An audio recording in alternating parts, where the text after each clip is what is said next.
decided that because, in a full-time role, I mean, I could be $180,000 a year for the Give me a side eye.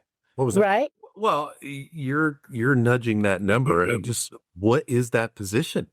I've seen that on a corporate chart. The director of Kick Chris in the ass.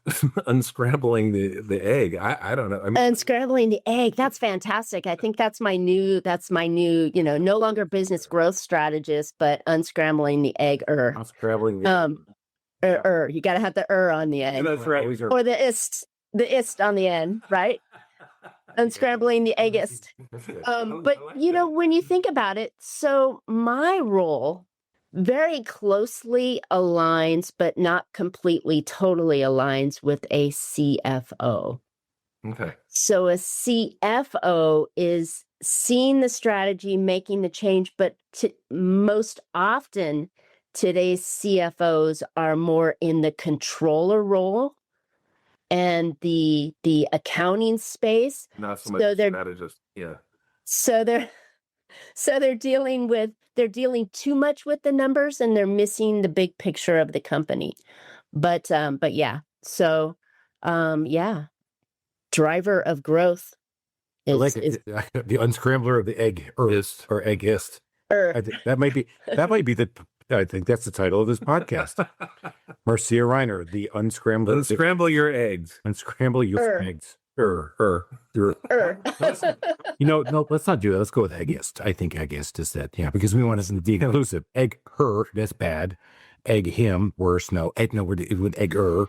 I welcome the mind of Chris. What? Where are we? Okay, back to the wood. All right. Welcome to the Small Business Safari, where I help guide you to avoid those traps, pitfalls, and dangers that lurk when navigating the wild world of small business ownership. I'll share those gold nuggets of information and invite guests to help accelerate your ascent to that mountaintop of success. It's a jungle out there, and I want to help you traverse through the levels of owning your own business that can get you bogged down and distract you from hitting your own personal and professional goals. So strap in, adventure team, and let's take a ride through the safari and get you to the mountaintop.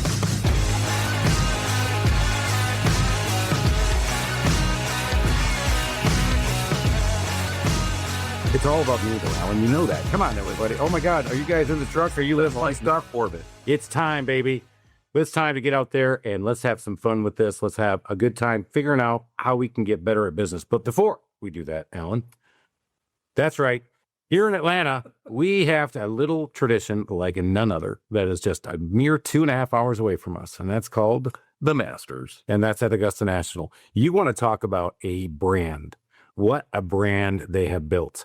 It is just amazing what they have done and how they have built that and cultivated that, where they've embraced the social media aspects now and everything else. We're going to talk about what we have as a business. Look back at what they had as a business and just an idea of building out a beautiful course and a nursery in a very, very blue-collar town. It was not anywhere that anybody would really want to go to. And now they have in this incredible tournament that happens every year. The whole town works around that tournament, and then the whole world watches it. And we just had Rory McIlroy win for the second time, and they were talking about the global impact he had of being the Masters champion back-to-back, being the fourth person in the world to ever do it. Amazing.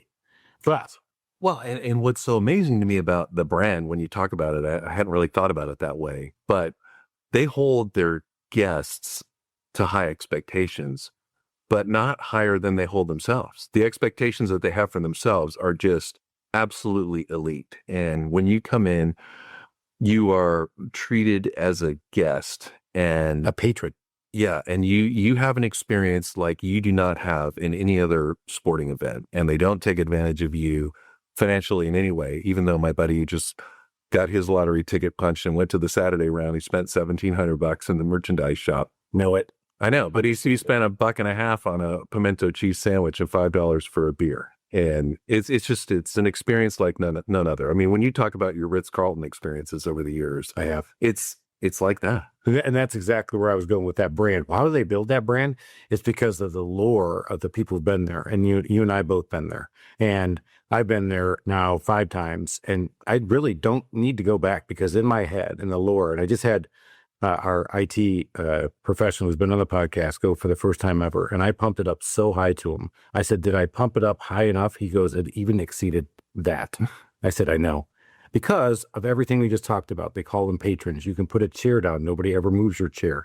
You go through the food line faster than you go through anything. I mean, it is amazing, the efficiency and what they do and the decorum, the civility, and the experience. When you walk away, you're just blown away with the magnificence. And you don't even have to like golf. No, not at all. So I know we droned on and on to start out this podcast, but I want to talk about that because I thought okay. Do you want me to continue? No, we got to get going. Guys, we got a great one today. And I will tell you that, admittedly, I didn't do my research until yesterday. And when I did, I realized that big surprise, huh, audience? Seriously and thank you. I do let you fly off the cuff. And I went, we got a professional. And we thought we've been doing this for a while, everybody. 4.5 years of podcasting, but no. We have Marcia Riner here. She's a business growth specialist, but she is a master podcaster. Been doing it for over 7 years. Actually was giving us advice before we get started. Like, guys, what are you doing that for? What about that?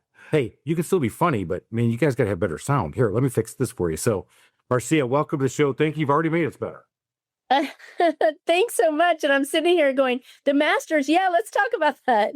But yeah, it was, we here in Vegas, it was on the news here in Vegas. And it was talking about the fact that you go here anywhere, even the casinos now I mean, not to shoo people away from Vegas, but even the casinos are very expensive now. It used to get like free drinks and, $6.99 steak and lobster at the buffet. And now it's like ridiculous. And they were talking about the same things that you did, that the pricing there for, you can get a $5 beer and a sandwich or your pimento sandwich, and it's very cost effective to be in there. And I thought the greatest thing that they talked about with the Masters was that there is no cell phones.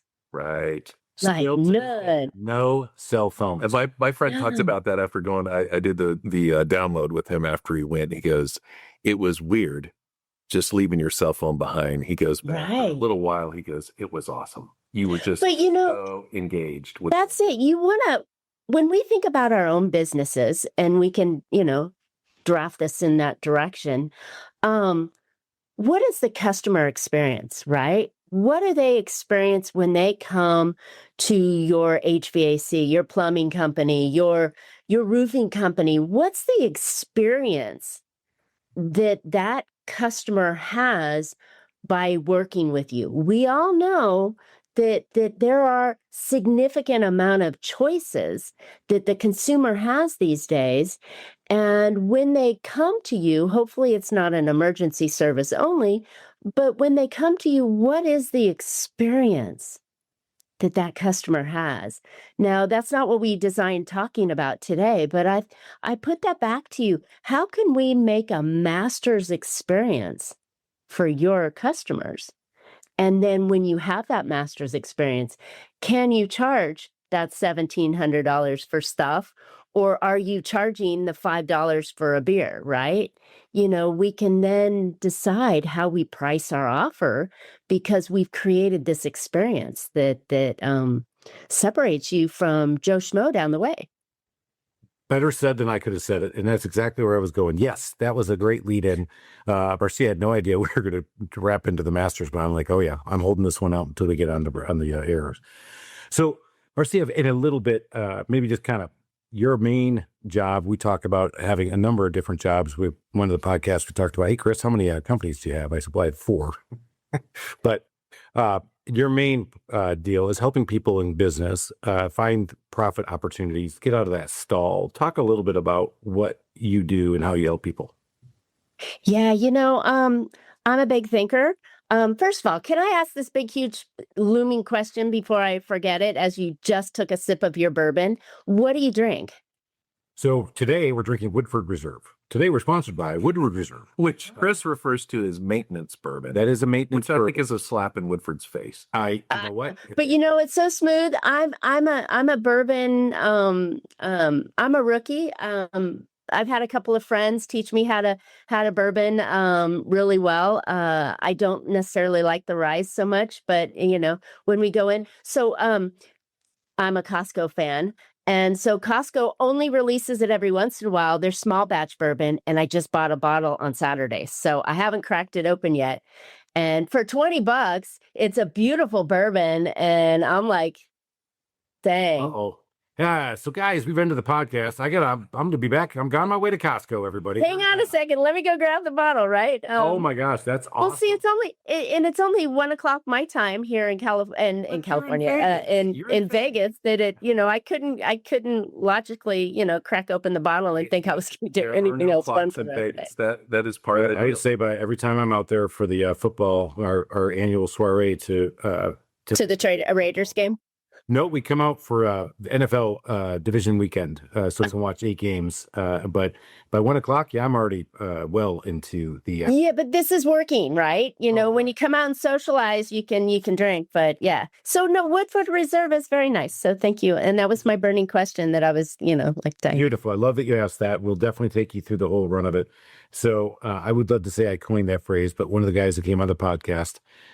We have sometimes we have people coming here into our studio, and this guy brought a bourbon, and then he brought his maintenance bourbon. He goes, "This is after you offer up the nice bourbon, you put the Woodford Reserve on second.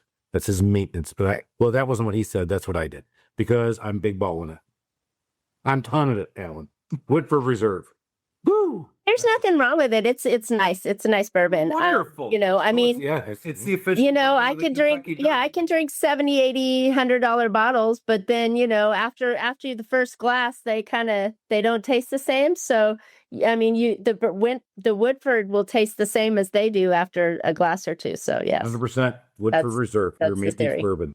That'll all right. So back to the question: what do I do? How do we make more money so we can buy more bourbon? Oh my gosh! Right. So we can supply our habits. So what I do is I'm a thinker. I'm a visionary. Once you give me a problem, I like accordion it out and then I collapse it back in. So I'm looking at how things kind of tinkering, right? My grandfather would take clocks apart and put them back together. Did they ever work again? I don't remember, but it's like, so, but business is like that for me. I want to take it apart. I want to see what are we doing? What are we striving for? And then how can I reverse engineer that? So that's the way my brain works. But what I do in that nature is I'll come on with a client that is flatlined, right? They're growing or they're not growing or they're having some sort of an issue that usually involves the revenue. It involves maybe a process that they're doing, maybe something they're working harder and they're not seeing as much in their pocket at the end of each month. And so that's when I come in and I kind of weed through and pull back the layers and go, oh, okay, I can see this. How can I now set it up for you to see it? And then what can we do logically that will help improve the profitability of the company, which is, everybody's dream, right? We all didn't come into business to work 80 hours a week and, be paid less than we were making in corporate or wherever and have another job. We want to have that lifestyle. Yeah. Also, I would say no KON, no kick in the nuts. You can spell it right.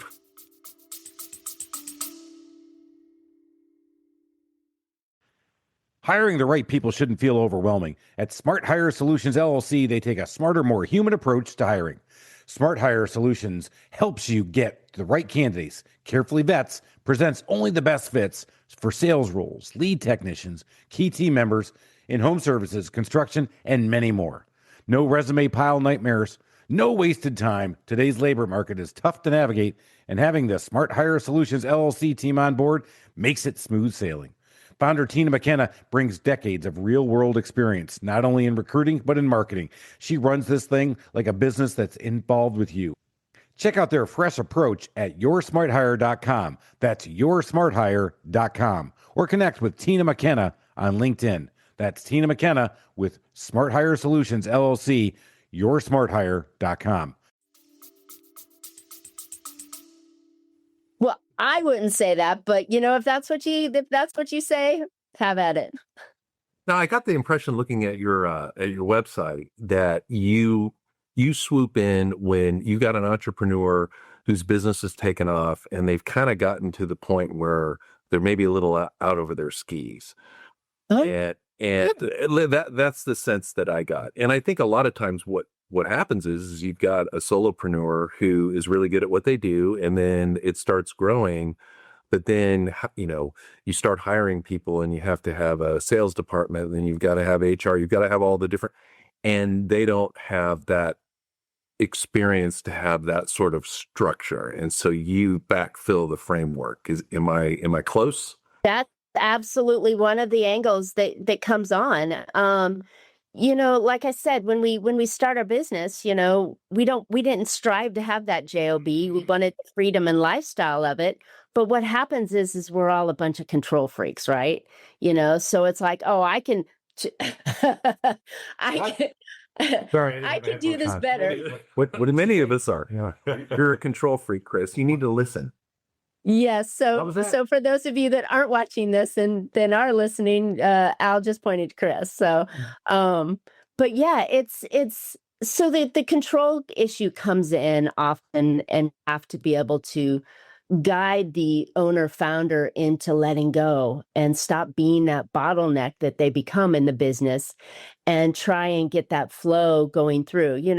When a pipe gets clogged, nothing works, right? So if you're in the way of your business, then you're clogging your business pipe, and we need to open that up in a way that allows you to do the things that only you as the founder creator can do. And sometimes that's not swinging the hammer or doing the labor. Sometimes it's vision. Where are we going to go next month? I think a lot of us say we're doing it, right? Okay, you know what? I know I'm the bottleneck, but they really don't mean it. So how do you figure out if somebody's really ready to do this or not ready to do this? I go through some questioning, some discovery, figuring out where they are, what do they like to do? What can they do? What shouldn't they be doing? Right. And then we kind of lay it all out in a map, right? You put it down and write it down on paper, graft it out, however it is. You create a hierarchy of you at the top and who's underneath you and who's underneath them.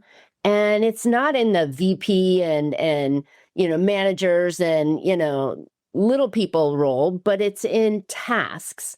What are the things that absolutely have to be done in the business? And where do you belong in that chain? And where can you start to backfill people in that role? And again, not at senior vice president level, but at the worker level. A lot of people will start at their hierarchy and go, oh, I'm going to hire my buddy and he's going to be vice president of marketing. Nah, let's have him do the marketing first, right? Let's have him write the ads. Let's have him, let's have him work his way up. You don't need a lot of buddy. Chiefs. You just don't get an SVP job with me, buddy. Get to work. You've got a tricky position, though. Somebody recognizes they need help, and then they pay you to basically tell them that they're the problem. I do it gently most of the time. Like just the other day, I had to wrangle in one of my clients. She was going down. She was going down a path that she swore she wasn't going to go down again, and lo and behold, we're right here, and she's going, but I'm going to do this, and I'm like, no, and I had to ring her back in. So sometimes, and it's very, I'm one of those people, I take it on as part, it's like it's my own, right? And I get involved in the levels that I think a good consultant should be in. I'm not going to come in and coach you and fluff you and tell you, all these things. I'm going to give you real strategies and action steps. And here's how it's done. If you can't do it, let's do it together. If we need to get someone to come in and do it, let's do it. So I'm all about the action piece in it. But yeah, sometimes you got to just say it, hey, you're in the way, get out of the way, step aside. Well, and I already kind of got a sense of how you would say it. Like, what are some of the things that you like to do?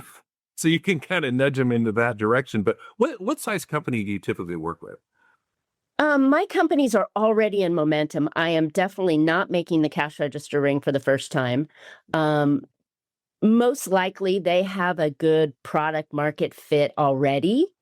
So we're probably out of the gate a little bit. And so, anyone working, a couple hundred, 500,000 in revenue, they're already got some sort of momentum up to where I think I cap out somewhere around that, say 7 million range, depending on the company, only because not of my capabilities to help the company at that time, they should not have a fractional person in that seat. They should have somebody full-time that's always thinking about their company and how to do the things that need to be done. So that's where I think, and that varies depending on the company, where that dollar factor hits. But yeah, you get to that phase when you have really decided that, because in a full-time role, I mean, I could be $180,000 a year for the Give me a side eye. What was that? right. Well, you're nudging that number, and just what is that position? I've seen that on a corporate chart. The director of Kick Chris in the ass. unscrambling the egg. I don't know. I mean, Unscrambling the egg. That's fantastic. I think that's my new, no longer business growth strategist, but unscrambling the egg. Unscrambling The you got to have the on the end. that's right. Or the ist on the end, right? Unscrambling the eggist. But when you think about it, so my role very closely aligns, but not completely, totally aligns with a CFO. Okay. So a CFO is seeing the strategy, making the change, but most often today's CFOs are more in the controller role and the accounting space. Not so much strategist. Yeah. So they're dealing too much with the numbers, and they're missing the big picture of the company. But yeah. So yeah. Driver of growth is, I like it. The unscrambler of the egg or eggist. That might be the. I think that's the title of this podcast. Marcia Riner, the unscrambler. Unscramble your eggs. Unscramble your eggs. No, let's not do that. Let's go with eggist. I think eggist is that. Yeah, because we want to be inclusive. Egg her, that's bad. Egg him, worse. No, we're with egger. So I welcome to the mind of Chris. What? Where are we? Okay, back to the word. All right. Can we get back to this, please, Howard? Back to Marcia. I'm sorry to be such a distraction. I know. So when you come in, we're working through this. One of the questions I had was, what were some of the things that people had the hardest time letting go of? Because when you said, "Oh, you got to start giving up some of these things," I'm like, "Yeah, okay," but so there's two C words that everybody has problems with: control. We're a family show. We're actually change. Control and change, right? You are in such trouble. So where I like to look at the things that they let go of are usually when the owner founder is the technician, right? We want to have them back away from that. And that doesn't mean they don't ever go out and touch the things that they do, right? Touch the equipment and do that. But now I let them know they can be selective and they can cherry pick the job that they want to work on, right? And so it's not pulling the rug out from underneath them. Right. It's giving them choice on what they want to do. So I think that becomes an easier transition for them. And then they start to realize that they can start to let go of that control. And when they train their team with procedures and processes that they would do themselves if they were in the game, right? Then they can start to trust the team to be able to do the work and make smaller decisions that don't require the owner to go, yeah, well, that's the decision I would have made. I've trained you. This is the outcome I would like you to have. You have this kind of leeway and you can make that decision on your own. Seems like control is easier to coach somebody to give up than it is to coach them to embrace change. Yes. Change is scary everywhere. So you walk into your office and you go to your staff, your office team, not the ones that are out working, but the ones that are actually in your office, and you walk in on Monday morning. Marcia said, we're doing it differently. You ready? And they're going to panic. They're going to freak out. They're going to stop you at every possible way. But if you come in and you make small, little incremental changes, you get their buy-in, you ask how they would improve this process, then you can get them to change the direction you want by contributing to the decision-making process. Therefore, change is now their idea and not your idea. Yeah, I've actually witnessed that in my company. In fact, Alan and I, before we got started, talked about we've worked on Alan's house, and I've had a long-term employee. She's amazing. She's great, and she is our central controller of our schedule. And she schedules, as she says, she's got way too many men in her life, but she schedules our 16 handymen and some of our project managers out to job sites. And we've told her to embrace some changes, and it's been difficult because with the advent of things like, oh boy, look out for it, AI, we realize that we've got to improve our throughput, and there's other ways that we can do it other than having to check the box. But you said something I think is very poignant, because if somebody comes in and tells me cold turkey, hey, Chris, no way, you can't do that anymore. Well, I'll sit there and go, okay, sure. And then you know what I'll do? You'll do it anyways. I'm going to do it anyway. You're so stubborn. I am stubborn. But I do little things, but I agree because my general manager, I brought him in. Kirk's going on his second year, and it took me 3 years to admit that I needed a general manager, and then another 3 years to actually say, okay, let's do it. And here he is. And I told him his job is to kick me out of the way. I said, but I'm not going to go easy. Yeah. And he has found a way, and through our mastermind group, he's getting some secondary coaching, and I think he's embracing some of the stuff you talked about, small changes. Yeah, small changes, and it's working, and that's why I get time to do more podcasts with my buddy Alan, and get to do other things because I've embraced some of the changes. I can't say I have the word embrace, maybe a little strong, but I've done it. You've accepted. You've accepted. Yeah. You've accepted. So here's something that I think is really important on this lane we're in right at the moment. Change is necessary. We cannot do what we did last year, this year, and expect the same results.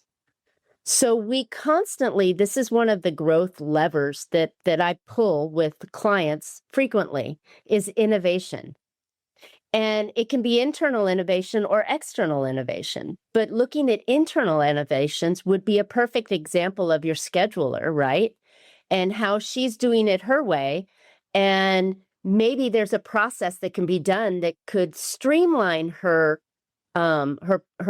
day, could make it more efficient, more effective, and allow her to have more hours in her day to do the things that she can't do, right?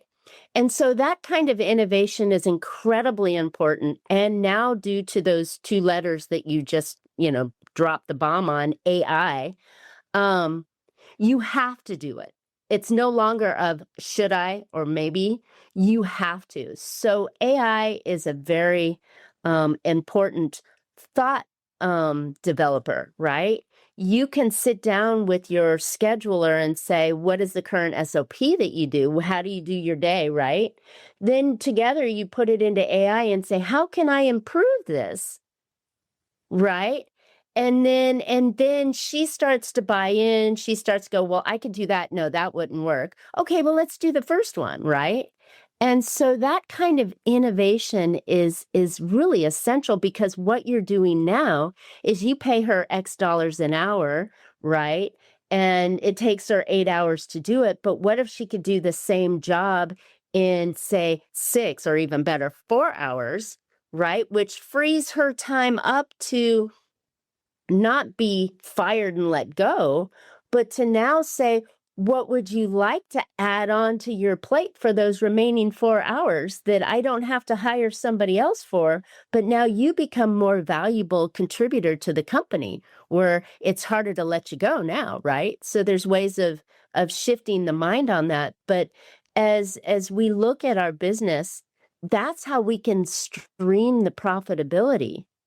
Because if we're looking at cost of goods sold and operating expenses as the pullers against income coming in, right? That's where we can start to tweak those numbers by saying, how can I get more from production from my team without stressing them out and making them work harder? How can I get better pricing on the products I use to fulfill my commitments with my customers? So there's all sorts of things that we can do, but innovation is just that. It's looking, how can I do this better, faster, cheaper, better experience for the customer. Ask about that. A lazy employer and lazy boss will use AI to cut jobs. A smart boss will figure out a way to use AI to help leverage and grow their company. Wow. And I don't told it, but I was like, he's right. A lazy person uses AI to cut. A strategic, thoughtful person figured out AI to help maximize and grow your business. And I think that actually that leads into one of the adages I've always had: you don't cut your way to success. Yeah. No. Yeah. That's why we're trying to figure out a way to, we had 2 flat years in a row in the home services business. I've talked to people all across the nation. I'm getting ready to go to the NARI National Conference again. As former emperor? So, it has now been booted up to the national board, Alan. Oh, that's right. You couldn't stay out of Are you the Grand Poobah? I am not. The emperor is better than Grand Poobah, right? I was, right. So I was the president of NARI Atlanta last year.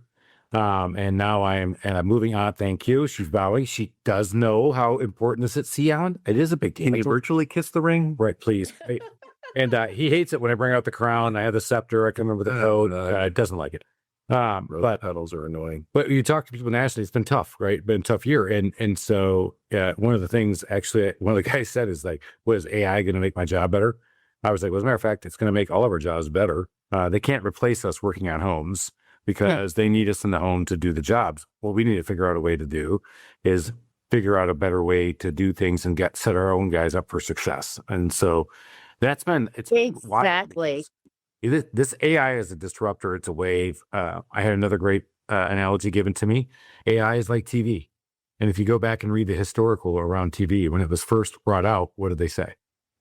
I don't remember. Are you saying I'm that old? I thought it was you, because Alan remembers gas lights and horse buggies. I thought you would remember this. Do you remember watching the first moonshot?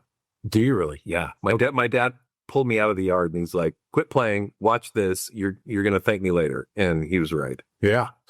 But TV, when it came out, was a fad. And then people who are marketing said, well, that's not working. We're going to stay with radio because radio has always been the medium, and this is not going to really work. It's too expensive. People won't buy into it. And TV obviously become a huge disruptor to our entire lifestyle. Here comes the internet, huge disruptor again. AI is just another disruptor. And if you look at it that way, it's a great way to embrace it. And to Marcia's point, it's a great way for people like us, or I should say me, to take a big idea and be able to break it down into small pieces and embrace it small. Everything is small, because remember that second C, that's the change word that nobody likes, right? I mean, it's right up there or close to the T word, with ends in EXS, right? Taxes. I know. It's like I should have just spelled it out. I forgot you guys were drinking bourbon. I'm not yet. But she spotted us. She spotted us. How many spotted us? Almost all of them. But I went with Texas. She spotted us 4 of the 5 letters, and we're still sitting there going, bewildered, just totally bewildered. Yeah. I'm just made up a new word, bewildered. That's how I was all over that. You were totally bewildered. Befuddled and bewildered at the same time. That's my new word, befuddled. We're here to solve. We can say whatever we want. How's your mom and them? All right. It's your show. You can say whatever you want. And So he often does. that's the great thing about it. But AI can do a lot of things for you, when we're thinking about how it can really help you, right? It can help you with that thought process and streamlining things, but it can also help you review data, right? You can look at your numbers. I don't know when the last time a home service company really looked at their margins, right? Where are they getting their products coming in? What are their costs to really do it? AI can help you in that realm to say, hey, am I getting the best price on this, right? Can I shift that price? Where's the opportunity that I can cut? So there's so many things in the financial data space that you can use AI to help streamline and get, because I don't know about you, but I took just enough accounting to know how to pick through things, but not enough to really go through. And oftentimes our accounting teams look backwards and they give us the numbers that are compliance with taxes and how we can shift, but they don't give us that strategy to move forward with, so we can do things that are either cutting or cleaning up or building new relationships or doing things along those lines. So that's one way that AI can help you with it on those financial terms. It can also help you on getting your business automated a little bit more, right? So everybody's working on the same level and same operating system, right? Like you said, a lot of us are working on old computer systems, and when we should be up to date on everything we're doing that aligns with the way the business owner would do it if they were doing this, right? Right. Because you're trying to make everybody just be just like you, Alan. Well, think about this. So we have a and I'm not going to drop any names. We have an HVAC company out here, and they talk about, whenever we go out and do service, we change all the bolts and make sure they're fresh, brand new bolts on that system, right? The I'm probably speaking the wrong language, but the little screw on there. So everything's tight. It's not going to fall apart. It's just a basic service that we're doing, right? Well, this is a standard operating procedure that they wanted to have all the team members do the same thing, right? So that they don't have to go out and fix it, next time. And so that the consumer, right, will think, oh, wow, you're coming out to give me a $19 service and you're changing all the bolts on my air conditioner so it's not going to rattle anymore? Really? Wow. So in Vegas, that's important. Well, considering that it got up to 120 the year before last. Yeah. So I mean, thinking on value. Exactly. So thinking on things that you can do to separate yourself, right, from all the other HVAC companies out there, or all the other plumbers, or all the other house painters or roofers or whatever, those little things that they can do. AI is great for that. Love it. How do you differentiate ourselves? 120. 120. Did we lose you to 120? Yeah. I'm just like, He didn't hear a word I said. He only heard 120. 120, blah, blah, blah, 120. I can help you fix your business, blah, blah, blah. And I'm like, what did we do before air conditioning? It's a dry heat. You weren't. And it's worse. It's like you're sitting in the oven, and then when the breeze gets going, then you've got a hair dryer in your face. Your convection oven, like your air fryer. Yeah, your air fryer for convection oven. Your air fryer. You're sitting in an air fryer. Oh my God. Going down. That's fantastic. That's Marcia, fantastic. obviously you've got your podcast, Infinite Profit. You've been doing this thing for 7.5 years, and we got a couple of minutes left before we start wrapping everything up. I'm just interested. Why did you start your podcast? What was your why on that? Visibility. And so one of my mentors, I'm sorry. Go ahead. So one of my mentors said, hey, this thing, podcasting back in 2019, this is the thing. You need to do it. 2018. 2018. You must have been one of the first podcasters ever. No, I'm just one that stayed with it, right? Yeah, right. And so I bought myself a microphone, and my first couple podcasts were me all being like, ooh, hey. Hey, they were terrible. So yeah, so I should have pulled out the bourbon. They would have been a lot more fun. You should have. Well, we were drinking from day one. I'm not lying. In fact, I told Alan, you come do our podcast. I'll buy the drinks. Come on down to my office. He's on his way down. Says, yeah, I'm coming down. Anything? I'm like, hey, man, yeah, I don't have any beer. Bring a bourbon. Can you bring? So we started with beer at my office because we had to drive back to or we had to drive back to our houses. But so you did it for visibility because of a mentor. So I started doing it, and I kept pretty true to my, growth. It's called Profit with a Plan. I'm a previous financial planner, and so I needed and my mind works. Let's build the plan out and pieces, and accordion and all that kind of stuff. But yeah, Profit with a Plan. And yeah, it's just been fantastic. I talk on increasing revenue and driving growth so you can eventually sell your company. When I first came out of the financial services space, I was doing exit planning, and the strategies I want to do is often too late by the time they start thinking about planning because they've already got one foot out the door. And so my advisor at that time said, well, let's switch it. Let's talk about growth and all the strategies that if you do it now, you make a great company now that you love and enjoy and it's very profitable. And, and those same strategies also make a really great company that makes you attractive when you're ready to sell. And in the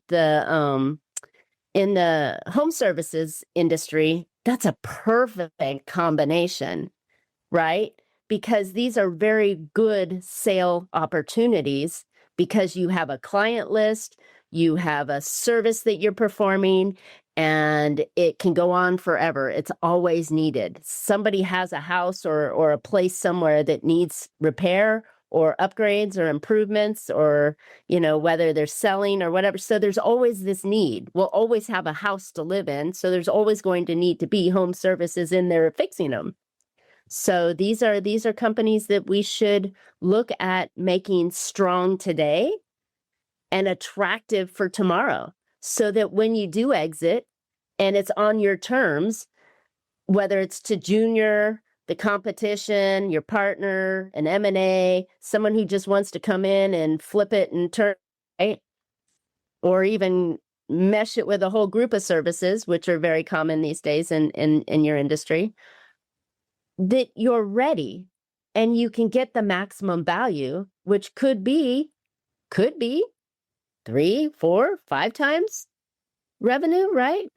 You're going to pull, could be 7, 8, no. 7, 8. Well, I was trying to be, Chris wants under offer, over deliver, right? Right, under offer, over deliver. But I'm telling you, the Trusted Toolbox is ready to rock and roll. We're ready to take this thing nationwide. We'll kick the crap out of these franchises if we partner with the right. Well, if that's the path you want to do, but when you do it though, you should be ready. So that means that you have to be ready and out of the way because nobody wants to buy your job. They want to. And that's another factor. A buyer has the choice because they want to buy your company. When you're selling, it's usually because you need to sell. Right. And so you need to move and they're like, well, maybe, if it looks good on, so that's why if you stack your company in a way that the financials look good, the people look good, your systems and processes look good, your operations as a whole look good, then you can go in there and go, well, this is what you're going to pay me for it. And they're going, you think about exit strategy before you need 100%. We've from day one, guys. We talked about this quite a bit. It's so important to day one. It's Marcia, also how you get a hold of you. It's also how you don't come in and say Marcia and Company. You name it something that's saleable, right? Not the More Trusted Toolbox, Alan. Yeah, well, right? I'm still sticking. Screw that. So I am at, my company is Infinite Profit. You can find it at infinite-profit.com. I'm all over social. My podcast is Profit with a Plan. So those kind of things are out there. But would it be all right if I give you guys, your audience, a free gift? Yeah, please. We love free stuff. We all love free stuff, Master right? shirt, extra large, I want green stripes. More along the lines of a really easy, you're so funny. You ready for it? Yeah, I am ready now. Okay. It's a really easy way to figure out what the next growth move would be for you, ideally for your company.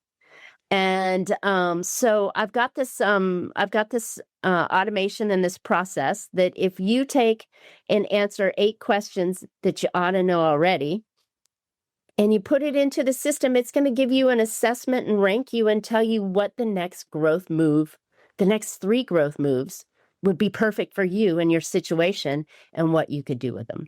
So it's real handy. It's real easy. It doesn't require a call by me to be able to read the report to you. It's all done. You get it. You get to chew on it. And if you want some help, I'm here. You've seen how my brain works. But yeah, sounds like fun. That does sound like a no-brainer. it's at you can get it for free anytime at profitbooster.biz, and it's called a growth. Profit. How did you get that URL? Biz. That, oh my gosh. So that and Infinite Profit are both trademarked. Amazing. Nice. Well done. Profit Booster as my brand, and my action brand, and Infinite Profit is my company. Only because some Yahoo came in and had my old company rolled into Southern California and said he could use it because he has a Wyoming corporation. And I'm like, so I changed my name and decided no, never again. Huh. I like how you called them a Yahoo because I actually have another word, but because we're a family show. Well, Are we a family show today? No, we're not. we are a family show. All right. So that's awesome. Marcia Riner, check her out, man. This has been awesome. We've learned a lot, guys. And if you haven't learned something, man, this is so on you. You've got to figure this thing out. And if the only thing you learn today is to get yourself out of the own way, and there's the 2 C's you got to get out of, maybe you had something going for you. But if you pick up a little something else and you want to go find out more about it, go see Marcia Riner, Profit Booster. Make it happen. Marcia, thanks so much. We've got to get going. We got to roll. Let's get going. Rock and roll. Hot 120 coming on the hot. Let's go. Cheers, everybody. Oh, my goodness. Thank you for listening to this episode of the Small Business Safari. Remember, your positive attitude will help you achieve that higher altitude you're looking for in the wild world of small business ownership. And until next time, make it a great day.